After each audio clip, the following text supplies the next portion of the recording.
Thomas Edison বিশ্বের এক কিংবদন্তি উদ্ভাবক। সফলতা পাওয়ার আগে বহু ব্যর্থতার সম্মুখীন হয়েছিলেন। তার সবচেয়ে বিখ্যাত গল্পগুলির একটি হলো বৈদ্যুতিক লাইট বাল্ব উদ্ভাবনের সময় ব্যর্থতার গল্প।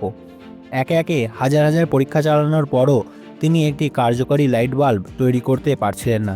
বিভিন্ন উপকরণের পরীক্ষা করতে গিয়ে তিনি প্রতিটি ব্যর্থতা থেকে কিছু না কিছু শিখতেন।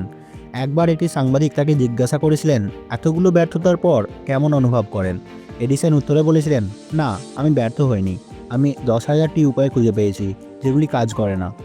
তার অবিচল নিষ্ঠা এবং দৃষ্টিভঙ্গি শেষে তাকে এক অবিশ্বাস্য উদ্ভাবনে পৌঁছাতে সাহায্য করেছিল, যা আজকের পৃথিবীকে সম্পূর্ণ বদলে দিয়েছে। এডিসনের দৃঢ় সংকল্প আমাদের স্মরণ করিয়ে দেয় যে ব্যর্থতা শেষ নয়, বরং সফলতার পথে এক গুরুত্বপূর্ণ ধাপ। যখন কিছুই সঠিক মনে হয় না, তখনও ধৈর্য এবং ভুল থেকে শেখার মাধ্যমে আমরা একদিন সফলতা অর্জন করতে পারি। তাহলে মনে রাখবেন, প্রতিটি বাধা আমাদের সফলতার দিকে এগিয়ে যাওয়ার আরেকটি শিক্ষা। সাফল্য একদিন আপনার হাতেই আসবে।